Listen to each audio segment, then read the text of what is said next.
Good morning. Good morning from snowy Colorado. It is beautiful, sun shining. We had 8 inches of snow on Monday through Monday night and into Tuesday, so we had to do plowing on Tuesday. That is a saga that I won't get into, other than to say we're about 2.5 to 3 miles from our house to the gate of our ranch, and the ranch is a community development, but the county road ends there. So the county plows to the gate, and since Hugo and I are the only residents that live here on the mountain, it's our responsibility to do our own plowing for those 2.5 to 3 miles. And fortunately, it's all downhill to push the snow. But then when you're coming back, you're pushing the rest of the snow uphill. But it's life on the mountain. Anyway, it's been great. You guys, I hope you're doing well. Chime in and say hi. I would love to hear from you this morning. Today we've got a really good presentation for you. You're just going to be gobsmacked. Sherry, Terry, Marilyn, it's a great to see all of you. 5 feet of snow and buildings collapsed. Oh my gosh, that is absolutely horrible. In early November, around the 7th, 8th, 9th, 10th, somewhere along that way, we had a major snow here in southern Colorado, and many of you knew that Hugo got snowed in. I was in Colorado Springs for a gig, and I couldn't get home. He couldn't get out, and the plows couldn't get in because the snow just kept coming. It was like a 4-day storm. So I'm very familiar with those situations. So stay safe, you guys. It's winter. Good morning, Kathy from Leavenworth. That's awesome. Linda, hello, and Salty Kitty Cat from Altoona. Altoona. Well, that's big in the news these days, right? Hey, Miss Jeannie from Tulsa and Janet. So I'm going to get started with just a little, I'm bragging. I know that some of you may have seen this, but I just want to brag again. So Hugo, as you know, he came from Portugal, and when I met Hugo, he did not even know the word quilt. So he didn't even know what that was. But since he's been here, he's of course learned to quilt. He's learning the vocabulary. He's getting, very good at it. But he's also under my wing. So I'm giving him projects that I feel will be successful and processes that I feel will be successful. So we did, his first quilt was, it was really not even 1/4 inch seams until he had gotten comfortable with sewing. So then he did, excuse me, then he did a convergence quilt, which required matching seams. And then he did a locomotion quilt, and I'm teaching a new locomotion starting in February.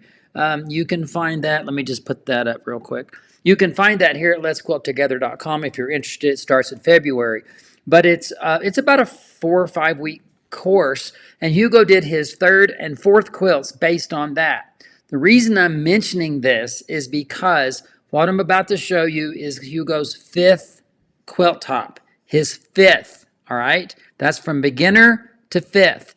Now he let it set for about 1.5 years because he was afraid to quilt it. But over the last few weeks, he's quilted it, he's finished it, it's faced, it is totally finished. And I wanted you to see this amazing quilt right here. So just take a look at that. Is that not spectacular, right?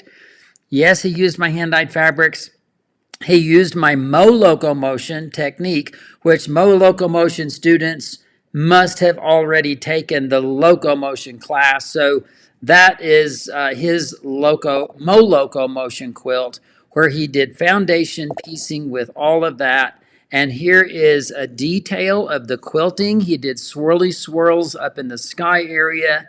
He did leaves in the aspen leaf area. You can see right there how he just snaked around with those tiny little leaves, and then he had foundation pieced those amazing aspen tree trunks, and he quilted all of that. And here's the quilt completely finished, and I think he's going to enter it in some shows. So let's wish him some luck because it's really, really fun. So for those of you that are just kind of interested in how did that happen, and you're looking at the work of essentially a beginner, it's because he went through my locomotion class, which you can go register for now at letsquilttogether.com. That's available to you. It doesn't start until February. Those sessions are 1 hour long. They're over several days. They're not daily, and also they're recorded. So if you suddenly go, I've got a conflict, it's not a problem because everything's recorded and everybody gets personal guidance from me. So I just wanted to share that with you to kind of get started this morning. Let's see, there's any comments or questions before I get into our interview today. We have, first of all, the quilt industry, it's so broad. It is so diverse. And people all over the world have different design aesthetics and different ways of looking at things. When I think it was 2012, so it's been like 12 years ago now, I did an extensive teaching tour that took me to, I believe, 13 countries over 57 days, almost 2 months. One of the countries that I was invited to teach, get this, was Kazakhstan. I went to Almaty, Kazakhstan. And I realized that a lot of us that don't have full grasp of geography may not even know exactly where that is. But it is Eastern Russia. It's not actually Russia, but it's east over there. It's like almost in Mongolia. And so the genetic pool makeup of the people there have a kind of, there's some Mongolian influence in their genetics. But more importantly, it was the designs that I saw there. The actual physical designs that were painted on buildings or walls or plates, dinnerware, pottery. I mean, just, designs that kind of fit their aesthetic. And I thought, oh my God, I must have been here in another life because my design aesthetic just fit what I was seeing in Kazakhstan. It just was amazing, to be honest, to see those designs that I'd never seen before, and yet they're the designs that come out. Well, today we're doing a follow-up. Uzama was on Monday with Alex, and if you did not see the Monday live with Alex, you need to go back and look at that. You can look at it on YouTube, or you can go to the Quilt Show website page for Facebook, and you can find that interview, because today's interview is going to relate very much to what happened on Monday. Now, thankfully for Lilo for being able to be at the shows and get the microphone, and for Justin to be behind the camera just to kind of help pull these together, we are so excited to be able to bring you these kinds of interesting stories. You guys are about to be gobsmacked, just if nothing else, by the visual of what you're going to see when you meet our guest today. So without further ado, I am going to pop over and let Lilo do the hosting of this interview, and I will come back and I'll have some things to share with you at the end of this. So enjoy. This is about maybe 17 minutes. I think you will absolutely love it. So you heard the name Mama Nike mentioned a little bit earlier when we were talking with Uzoma. Mm-hmm. And so this is her daughter. And can you tell us your name? My name is Oluwaseyi Awoyomi. And unfortunately, Mama Nike wasn't able to be here. So her daughter, who is well steeped in this tradition and knows a lot about it, is here to tell us more about it. Yes. Hello, everyone. My name is Oluwaseyi Awoyomi. I'm the first daughter of Mama Nike, mama of everybody in the world. If you met her today, you will become her daughter or son as well. So I want to share more about my mother and the traditional of the adire that she is.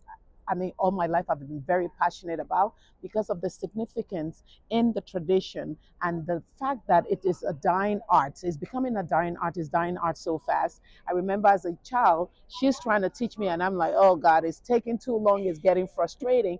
And we're still facing that right now. But in lieu of that, she has created art centers where she's encouraging younger generation to continue to practice the art form.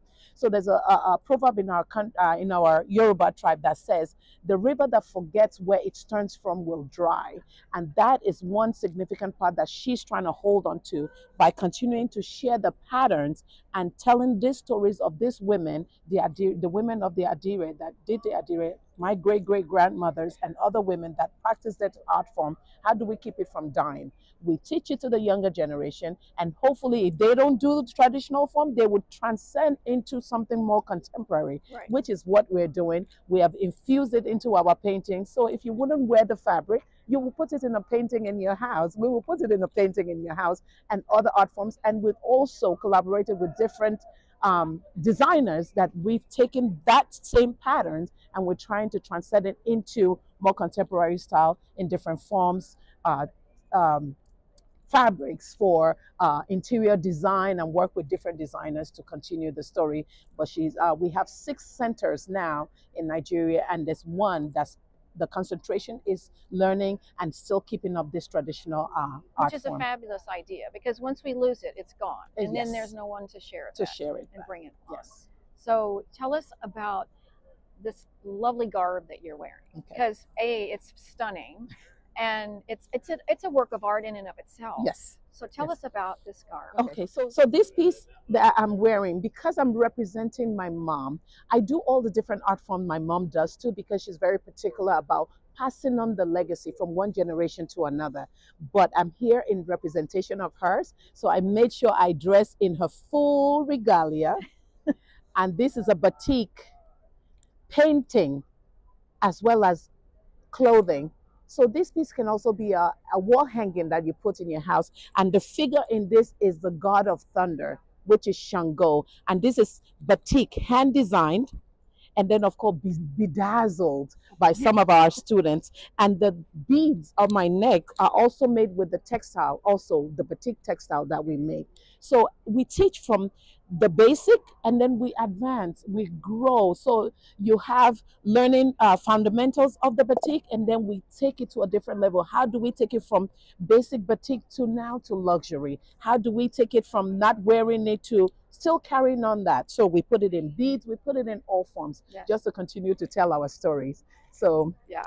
Well, Yeah. the other thing that is fascinating that you're not going to believe, this is a piece of fabric. It is not a hat. You're not going to take it apart this time. it's gilly, yes. Yes. So So this explain is- what this is. Okay, so traditional, you will have a piece of fabric to make this. Yes. And of course, my mom, being queen mother and everything has to be grand. Yeah. So this is half made, which is sewn in 3 layers, and she has 6 layered ones too. So the fabric in front is also our handmade textile, but in order to give it the volume, the vavavoom effect, Yeah. so we put, I'll show you the peekaboo. So you see the taffeta fabric, which kind of give it the volume Right. and that the we use to structure. tie. And the beauty of the headgear, we call it gele, and it's to cover your crown and also enhance your crown. And where's the crown? It is our head that is a crown, and the gele helps to frame this beautiful crown. And isn't she stunning? Thank Just you. absolutely stunning. Let's, so, and you can move it in, you can style it in So different it's ways. very individual. Yes. I mean, every woman can create their own style. based on their own personality. So we have traditional styles that we have. If you wanted to show that I'm single and looking, there's a particular way to tie that. I'm married, don't try yourself. There's a particular way to try that. So Ah. there's multiple ways, the traditional style, and of course the more contemporary style of Yeah. rocking the head Well, style. yeah, it's wonderful. So let's look at some of your mother's actual work that we Okay. have here. That would Awesome. be great. Okay. Well, now I'd love for you to explain how we go from the basic fabric to something like this. Okay, so in order to show you that, again, adire, the word adire is coined of 2 words. Adi, which is we tie, are, which is we dye. So when people talk about indigo, indigo is the color itself, but the method that we use is what makes it different. So this is a resist technique, and it's done with cassava paste and chicken feather. So the applicator is the chicken feather, and the paste itself that makes the resist is the cassava paste. And these is a piece of fabric, and once dyed in indigo, that's when you see the blue. And in order to get to this deep blue, these are dyed over 20 times. in the indigo dye bath. And how long does it sit in the dye bath? It sits in the bath just a few seconds. Oh, okay. Because it's starch and it's going to absorb the dye. So you put it in the dye bath, take it out, lay it to dry, and it has to dry entirely. Oh, in between. In between, before you can put it back in the dye. Ah. So it's a tedious process, hence why the younger generation are not are not really too excited. But the other beautiful thing is these are all symbols that have a meaning. And the meaning is unique to the women doing the adire. So back then when women are meant to be seen but not heard, this is how they communicated. So if we were doing a jury show right now and the women were choosing who they were voting for, it would be based on the pattern in their clothing. Oh. So if 4 of us decide to put shekere in our clothing, it's because we want to vote for Susan. And then the other people have, let's say, cassava leaf. That means their vote is for someone else. So that's how you kind of communicated without even saying a word at all. Oh. And that's what they use with the men in the community, that they taught the women, oh, women don't say anything. You know, the women, they don't know much. But this is how they showed the brain and the beauty. Code. The secret code. The secret code in their conversation. Everything is found in this, the motifs. And then all the lovely different motifs. Yes. And then the fabric itself is cotton. The fabric itself is 100% cotton, but with the bond between the cassava paste, which is a resist, and the cotton is very unique to something, which is the starch. Yeah. So the starch resist itself needs additional starch in the fabric. So if you took a regular linen would not absorb the bond in linen, and the resist is not going to be as strong as one with a fabric that's starchy. Right. So you need that fabric with starch. Right. So we've done some on silk, but it's not going to be as vibrant because the silk does not hold starch that well. Right. And this is cassava leaf. So that's And the cassava, Yes. And the cassava leaf, the cassava itself is a tuber that we use to make the paste. And it keeps the dye from penetrating into the other areas. Yes. Anywhere the paste is covered, that's where you see the light blue. Yep. And just a sip of the indigo goes through. That's why it's light blue, because you can see we started with all white fabric. Right. Yes. And then you have this other, let me grab this from you. Okay. And tell us about this. Okay.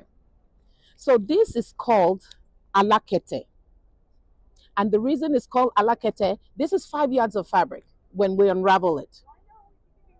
Wow. 5 yards of fabric. And this is a tie resist. We call it adire oniko.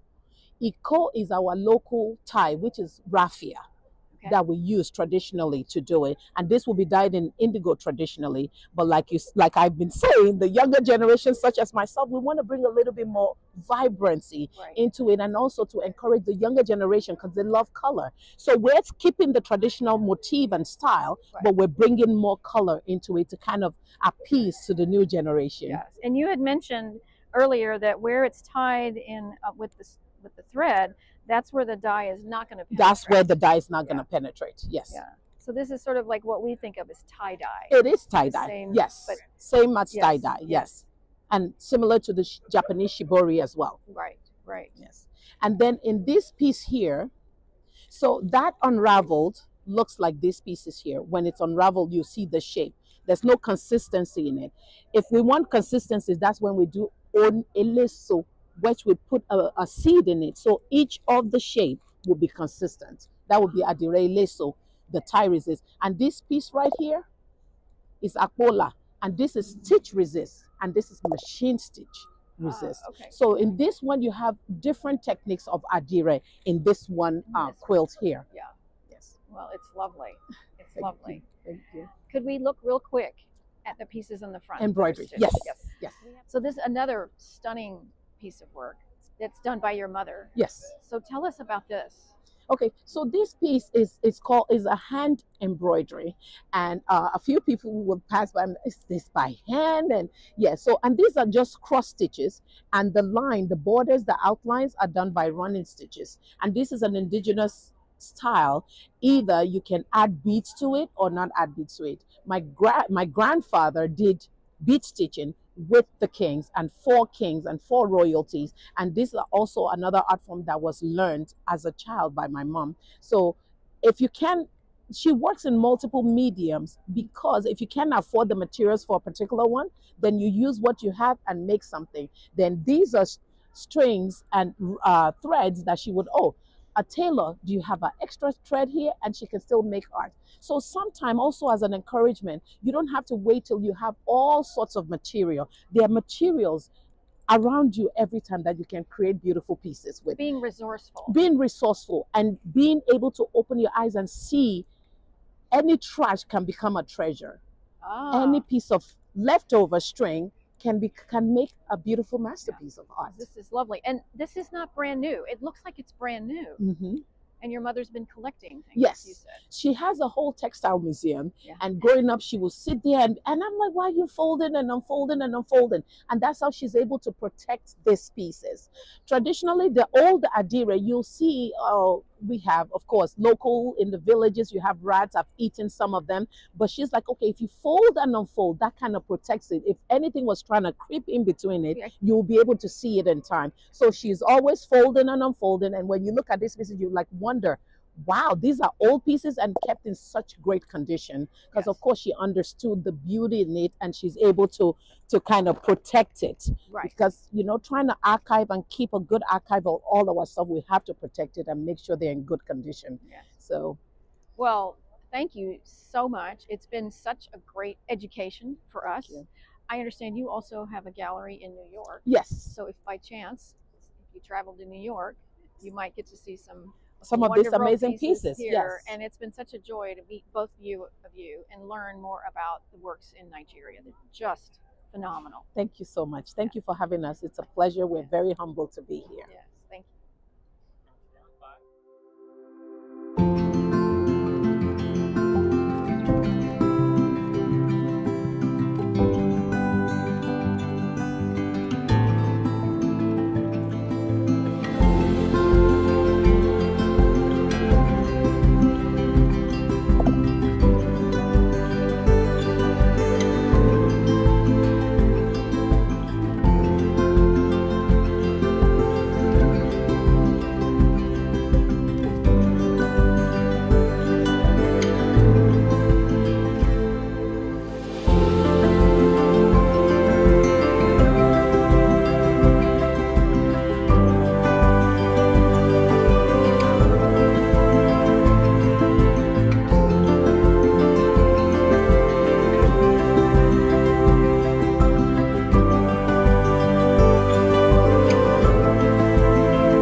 guys, I can just see your comments. You're just sitting there just going, amazing, amazing. Oh my God, it's beautiful. And it is just stunning. Everything about that is so, so wonderfully stunning. I have to go back and listen once again, of course. And then I didn't catch is the back of the hat fabric coated with wax to stiffen it. She mentioned in the video that it is backed with taffeta, and the taffeta is what gives it its substance. So that's what she said. So that's all I have to go on that. You guys, any other comments or anything that you would like to see while you're popping those in? I want to let you know what's coming up. And first and foremost, this is the thick of it, you guys, the Laurel Ridge Block of the Month, which is with Lynn Wilder this next year. The kits in the autumn colorway, that's on the left down there, they're back in stock. They have a limited quantity. It is time to hop on that like a chicken on a June bug. And the spring colorway, which is on the right, there's just a few left. If you are considering doing this amazing quilt, now listen, you guys, Lynn is also not doing a block of the month, but it's like story of the month about Laurel Ridge. And you're going to be enjoying kind of like a quilted soap opera through the year while you're making this quilt. You need to go to thequiltshow.com to be able to see that. So that's there on the bottom right of your screen, thequiltshow.com. And also, I want you guys to know that on Monday, Alex she's been doing embroidery, right? And she's been doing it on this year, 2024's BOM. Barbara Black has handed off her piece to Alex, and Alex is going to be working on that on Monday live. So you'll get some tips and tricks and some stitching. I'm actually doing some embroidery on another quilt. So Alex, I got to be watching that one as well. And then don't forget on Saturday, we have Dee Christopher. She's live this Saturday. She's doing a demonstration on a holiday ornament. I'm sorry I don't have an image of that, but that's on the facebook.com website, thequiltshow.com Facebook page. So those are the things that are coming up. It was beautiful today. I am so inspired by cultures, textiles, designs from all over the world, and how lucky we are to have the technology to share that and to bring that to you guys. And what a fun thing it is for you guys to be part of our community. If you're not part of thequiltshow.com, this really is the time to sign up. At the end of the year, holiday gifts, we've got gift certificates that you can share for your quilting friends. The value for what you get. The BOM alone is worth 2 or 3 times your entire year subscription. And the BOM for the Quilt Show is free to only our members. So you have to get into the Quilt Show to get those, but it is that on top of all the shows that we produce. There are over 440, 50 shows right now in the library that you can watch with some of the best celebrity names in the history of quilt making. So don't forget to be part of the Quilt Show community. If your membership has lapsed, time to renew. And if you've never been a part of us, we would love for you to just give that a good try for the next year. Go and sign up at thequiltshow.com. Thank you so much. It is really fun, and I'm seeing comments that are giving appreciations and shout outs to Justin and Lilo. Of course, we've got other people behind the scenes working on this as well. And so John and Mary Kay and just Kristen, we have a bunch of people that keep the Quilt Show rolling along. Suzanne, and there's even more people. I'm going to start leaving people out if I don't shut up. So I'm going to shut up. But you guys just know that while Alex and I get to come visit with you, we are a little family, and we love being able to share our passion with you. So goodbye. Wishing you all the best. I know the holidays are coming up and things are getting thick and rich, but I wish you all the best. Health, happiness, comfort, joy, peace, and love. Bye, everybody.